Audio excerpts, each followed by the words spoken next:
Hello students, welcome back. Vishal Gupta आपका teacher. कैसे हो आप सब? और आपकी समर वेकेशंस कैसी चल रही हैं? मज़े आ रहे हैं आपके? काफ़ी बच्चों ने तो मुझे ये बताया कि समर वेकेशंस का जो टाइम पीरियड है बच्चों वो बड़ा लेंथी हो गया। सर ये कह रहे हैं कि वो बहुत ही ज़्यादा उनको बोरिंग सा फील हो रहा है। तो अगर बोरिंग फील हो रहा है तो फिर कोई दिक्कत नहीं है, आप अपने प्रोजेक्ट वर्क्स को कंटिन्यू करिए जो स्कूल से होमवर्क मिला हुआ है, और साथ के साथ मेरी वीडियोस देख के अपना कोर्स भी कंप्लीट करते रहिए। तो इस वीडियो में बच्चों मैं स्टार्ट कराऊंगा आपको क्लास 11 माइक्रो इकोनॉमिक्स। ठीक है बच्चों, चैप्टर 2 स्टार्ट कराने जा रहा हूं, central problems of an economy, जिसमें टॉपिक हम डिस्कस करेंगे अभी सिर्फ सेंट्रल प्रॉब्लम्स का और उनके सॉल्यूशंस का। ठीक है बच्चों, तो सेंट्रल प्रॉब्लम्स का जो चैप्टर है, हालांकि जैसे ये जो टॉपिक्स मैं करवाता हूं वो पर्टिकुलरली करा रहा हूं CBSE के लिए 2024-25 के लिए। ठीक है बच्चों, लेकिन अगर आपका HP बोर्ड है या कोई और बोर्ड है, UP बोर्ड है, बिहार बोर्ड है, तो आपका क्लास 11 का सिलेबस सारा सेम रहता है। आप ये वाली वीडियो देख के भी मेरा अपना कोर्स कंप्लीट कर सकते हो, क्योंकि इकोनॉमिक्स तो माइक्रो इकोनॉमिक्स ही रहेगी। ठीक है बच्चों, तो चलिए स्टार्ट करते हैं हम चैप्टर नंबर 2 के टॉपिक सेंट्रल प्रॉब्लम्स में, जिसमें सबसे पहले हम डिस्कस करेंगे कि इकोनॉमिक प्रॉब्लम होती क्या है। बच्चों इससे पहले कि मैं ये प्रॉब्लम्स आपको समझाऊं कि इकोनॉमिक प्रॉब्लम क्या होती है, एक बार आपको याद दिला देना चाहता हूं कि यदि अभी तक आपने मेरे चैनल को सब्सक्राइब नहीं किया हुआ तो मेरे चैनल को सब्सक्राइब ज़रूर कर लीजिए, क्योंकि मैं अकाउंटेंसी के साथ साथ आपको इकोनॉमिक्स मतलब माइक्रो इकोनॉमिक्स, स्टैटिस्टिक्स और बिजनेस स्टडीज़ क्लास 11th का भी करवा रहा हूँ। और मेरा चैनल आपके लिए बहुत बेनिफिशियल रहेगा, क्योंकि सारा क्लास +2 का भी मैं आपको कराऊंगा, और उसके साथ साथ मैं BCom और CA फाउंडेशन के लिए भी वीडियोस अपलोड रेगुलरली करता रहता हूँ। आप मेरे चैनल को एक बार सारी प्लेलिस्ट को देखिए। ठीक है बच्चों, तो चलिए अब हम स्टार्ट करते हैं economic problem. What is an economic problem? सबसे पहले बात करते हैं कि wants of human beings are unlimited. हम सब की जो वांट्स हैं, इच्छाएं हैं, वो अनलिमिटेड हैं, बट मीन्स या रिसोर्सेज जो वो लिमिटेड हैं उन नीड्स को सेटिस्फाई करने के लिए। So it becomes necessary for every economy.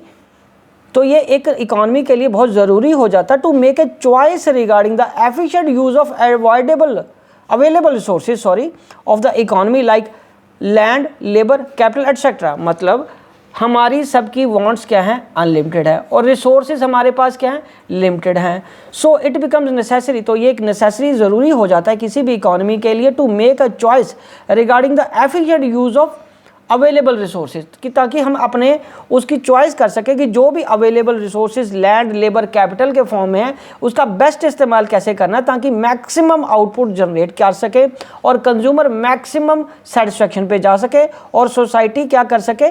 Maximum social welfare पे जा सके।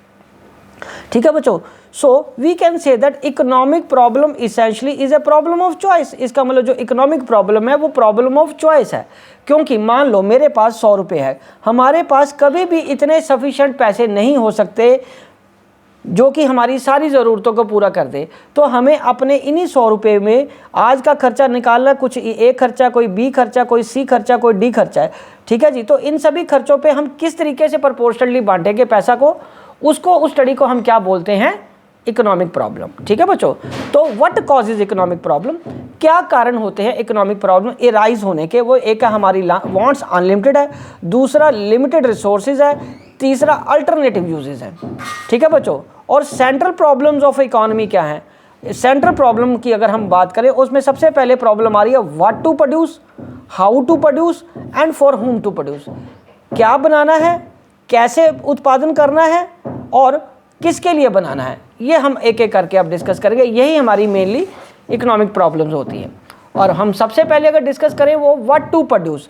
सो व्हाट टू प्रोड्यूस में क्या है? The first and foremost problem of every economy is what goods and services should be produce so as to satisfy the maximum wants of the people.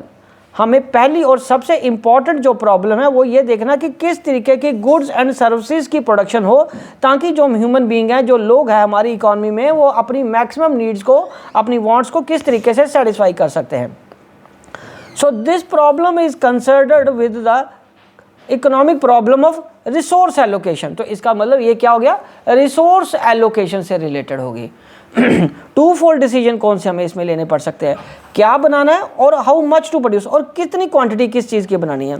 तो क्या बनाना, what goods and services are to be produced, उसमें दो choices होती हैं, एक consumer goods, दूसरा capital goods. मतलब जहां हम कंज्यूमर गुड्स बनाएंगे या कैपिटल गुड्स बनाएंगे, तो ये हमारे लिए डिसाइड करना मुश्किल होता है कि कौन सी गुड को ज़्यादा बनाएं। अगर सारा पैसा हमने कंज्यूमर गुड्स को बनाने के लिए लगा दिया तो आगे आने वाले समय में कैपिटल गुड्स की कमी हो जाएगी, मशीनों की कमी हो जाएगी, इंफ्रास्ट्रक्चर की कमी हो जाएगी। और यदि हमने सारा पैसा अपना इंफ्रास्ट्रक्चर पे या मशीनरों पे या फिक्स्ड एसेट्स पे या कैपिटल गुड्स पे लगा दिया तो कंज्यूमर गुड्स को खरीदना या फिर हमें मुश्किल हो जाएगा, क्योंकि वो अवेलेबिलिटी ख़त्म हो जाएगी। सो रिलेटेड टू क्वांटिटी, ये किससे रिलेटेड है बच्चों, how much to produce, related to quantity, कितना प्रोड्यूस करना है, कितनी मात्रा में कंज्यूमर गुड्स प्रोड्यूस करनी है, कितनी मात्रा में कैपिटल गुड्स करनी है, क्योंकि दोनों इक्विवेलेंटली इंपॉर्टेंट होती हैं। ना हम इसको इग्नोर कर सकते हैं, ना हम इसको इग्नोर कर सकते हैं। तो ये डिफरेंट टाइम्स पे, डिफरेंट सिनेरियोज पे, डिफरेंट सिचुएशंस पे, डिफरेंट प्रायोरिटीज़ पे हमें ये डिसाइड करना होता है किस वक्त कंज्यूमर गुड्स बनाई जाएँ या किस वक्त कैपिटल गुड्स बनाई जाएँ। So factor affecting the choice, factors कौन से हैं जो हमारी चॉइस को अफेक्ट करते हैं, पहला मैक्सिमम सेटिस्फैक्शन, दूसरा अवेलेबिलिटी ऑफ टेक्नोलॉजी, तीसरा कॉस्ट ऑफ प्रोडक्शन, चौथा एक्सटेंट ऑफ डिमांड। ये चारों चीज़ें हमारी चॉइस को प्रभावित करते हैं कि हमें मैक्सिमम सेटिस्फैक्शन कैसे मिलेगी और अवेलेबल टेक्नोलॉजी कौन सी है हमारे पास, और कॉस्ट ऑफ प्रोडक्शन हमारी कितनी होनी चाहिए या है, और कितनी ज़्यादा डिमांड अवेलेबल है, इसकी डिमांड ज़्यादा है या इसकी डिमांड ज़्यादा है। ठीक है बच्चों, चलिए अब हम आगे बढ़ते हैं हाउ टू प्रोड्यूस। तो बच्चों हाउ टू प्रोड्यूस में दूसरी प्रॉब्लम ये कह रही है कि मेन प्रॉब्लम ऑफ इकोनॉमी ये क्या है, हाउ टू प्रोड्यूस और हाउ टू ऑर्गेनाइज प्रोडक्शन। और ये प्रॉब्लम बच्चों कंसर्न है choice of technique of production से रिलेटेड, मतलब which means more production at less cost. हमें ये चूज़ करना है कि कौन सी हमारी प्रोडक्शन ज़्यादा देगी टेक्निक और खर्चा सबसे कम होगा। और वो जो दो टेक्निक्स है प्रोडक्शन की कौन सी हैं, एक लेबर इंटेंसिव टेक्निक और दूसरा कैपिटल इंटेंसिव टेक्निक। तो लेबर इंटेंसिव टेक्निक का मतलब है less and slow production. Labour intensive से बच्चा मैनुअल काम होगा, प्रोडक्शन स्लो होगी और लेस होगी, बट एम्प्लॉयमेंट ज़्यादा दी जाएगी, ज़्यादा लोगों को रोज़गार मिल पाएगा। कैपिटल इंटेंसिव जहाँ मशीनों का, मॉडर्न मशीनों का इस्तेमाल हो रहा है, मॉडर्न टेक्नोलॉजी का इस्तेमाल हो रहा है, वहाँ प्रोडक्शन ज़्यादा और तेज़ी से आएगी, बट ज़्यादा लोगों को रोज़गार नहीं मिल पाएगा क्योंकि ऑटोमेटेड है ज़्यादा चीज़ें वहाँ पे। ठीक है जी, तो इन दोनों पे choice depending upon the economy, हमारी पॉपुलेशन, इन सब पे असर के हिसाब से ही हम डिसाइड करते हैं कि कौन सी टेक्निक चूज़ करनी है। क्योंकि अगर हम लेबर इंटेंसिव करते हैं वहाँ लोगों को रोज़गार तो दे पाते हैं लेकिन उतनी प्रोडक्शन नहीं आ पाएगी। अगर हम कैपिटल इंटेंसिव जाते हैं प्रोडक्शन तो ज़्यादा आ जाएगी लेकिन ज़्यादा लोगों को रोज़गार नहीं दे पाएंगे। तो ये चॉइस करना हमारे लिए अगेन मुश्किल हो जाता है। तो फैक्टर्स कौन से हैं जो इसकी चॉइस को अफेक्ट करते हैं, इम्पैक्ट ऑफ प्रोडक्टिविटी, हमें कितनी प्रोडक्टिविटी चाहिए, कॉस्ट ऑफ प्रोडक्शन कितनी होनी चाहिए, और अवेलेबिलिटी ऑफ टेक्निक, और कौन सी टेक्निक हमारे पास अवेलेबल है। ठीक है बच्चों, चलो अब हम आगे बढ़ते हैं इसके फॉर हुम टू प्रोड्यूस में। तीसरी प्रॉब्लम बहुत सिंपल प्रॉब्लम है, प्रॉब्लम तो प्रॉब्लम लेकिन इसको अंडरस्टैंड करना इजी है। मतलब क्या रिच के लिए प्रोड्यूस करें या पुअर के लिए प्रोड्यूस करें, ये अगेन डिपेंड करता है कि आपकी इकोनॉमी में किस तरीके के लोग ज़्यादा हैं। रिच पीपल ज़्यादा है तो हमें क्वालिटी कॉन्शियस ज़्यादा होना पड़ता है, क्वालिटी वाला सामान ज़्यादा बिकेगा। और अगर पुअर पीपल है तो हमें क्वांटिटी पे ध्यान देना कि ज़्यादा सामान बन सके, सस्ता सामान बन सके। और ये इसका ऑब्जेक्टिव क्या होता है, रिच पीपल को बेचने का सामान का ऑब्जेक्टिव प्रॉफिट मैक्सिमाइजेशन, और इसमें मैक्सिमम सोशल वेलफेयर होता है बच्चों।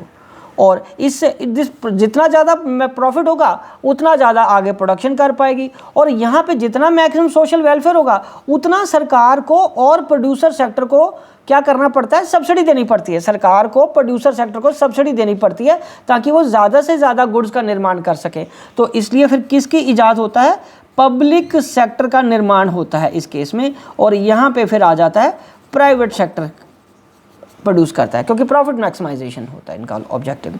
ठीक है बच्चों, तो अब हम बात करेंगे वो कौन से फैक्टर हैं जो अफेक्ट करते हैं चॉइस को कि रिच को बनाना देना है समाज के लिए बनाना है या पुअर के लिए। एक है सोशल इक्वालिटी, जस्टिस चाहते हो आप, और जीडीपी ग्रोथ कितनी चाहते हो आप। उसके हिसाब से आपको डिसाइड करना पड़ेगा कि आप ज़्यादा सामान रिच लोगों के लिए बनाओगे या पुअर पीपल के लिए। ठीक है बच्चों, तो अब हम आगे एक छोटा सा पोर्शन इसके साथ ही है लेकिन बहुत इंपॉर्टेंट और रेलेवेंट है, वो है solution of central problems in different economies. बच्चों उसके लिए ये मैंने एक चार्ट बनाया है छोटा सा, ये 3 तरह की economies, centrally planned, market economy और मिक्स्ड इकोनॉमी, यहाँ पे इनके सॉल्यूशंस हैं और यहाँ पे इसकी प्रॉब्लम्स हैं। तो प्रॉब्लम में सबसे पहले हमारी यहाँ ये तीनों प्रॉब्लम्स मैं आपको बता देता हूँ दोबारा। मैंने लिख लिया व्हाट टू प्रोड्यूस, मैंने लिख लिया हाउ टू प्रोड्यूस, मैंने लिख लिया फॉर होम टू प्रोड्यूस। अब इन तीनों प्रॉब्लम्स का सेंट्रली प्लान्ड इकोनॉमी में कैसे सोल्यूशन आएगा? व्हाट टू प्रोड्यूस कौन डिसाइड करेगा? गवर्नमेंट डिसाइड करेगी। How to produce naturally labour intensive होगा, क्योंकि सोशल वेलफेयर तभी होगा जब ज़्यादा लोगों को रोजगार दे पाओगे। और for whom to produce poor लोगों को, जिससे कि सोशल वेलफेयर मैक्सिमाइज हो सके। और बच्चों मार्केट इकोनॉमी में कौन डिसाइड करता है? No prize for guessing, private sector decide करता है, प्राइवेट सेक्टर या प्रोड्यूसर सेक्टर डिसाइड करता है कि क्या बनाना है। और how to produce naturally capital intensive है, क्योंकि ज़्यादा प्रोडक्शन आएगी और लेस कॉस्टली रहेगा। और for whom to produce profit maximisation objective होता है और वो रिच लोगों के लिए ज़्यादा सामान बनाते हैं। और मिक्स्ड इकोनॉमी में क्या होता है? बोथ गवर्नमेंट और प्राइवेट सेक्टर, मतलब पब्लिक सेक्टर और गवर्नमेंट प्राइवेट सेक्टर दोनों की इन्वॉल्वमेंट होती है। गवर्नमेंट सेक्टर का मतलब पब्लिक सेक्टर इन्वॉल्वमेंट आएगी और प्राइवेट सेक्टर की इन्वॉल्वमेंट होगी। And how to produce both, हम लेबर इंटेंसिव से भी चलेंगे लोगों को रोजगार देने के लिए और कैपिटल इंटेंसिव से भी काम होगा, ठीक है, ताकि लोगों को रोजगार देना सरकार की जिम्मेदारी हो जाती है और प्रॉफिट मैक्सिमाइजेशन ऑब्जेक्टिव किसका होता है? प्राइवेट सेक्टर का। And for whom to produce दोनों से, क्योंकि सरकार को रिच पीपल से क्या चाहिए होगा? टैक्सेस चाहिए होंगे, ताकि वो गरीब लोगों को सब्सिडी के फॉर्म में दे सकें। ठीक है बच्चों, तो ये हमारा सेशन यहीं पे मैं ओवर करता हूँ, ये वीडियो भी यहीं कंक्लूड करता हूँ। आई होप कि यहाँ तक आपको समझ आ गया होगा। आप इसी तरह मेरे चैनल को सब्सक्राइब करके वीडियोस देखते रहिए और अपना कोर्स कंप्लीट करते रहिए। Wishing you good luck.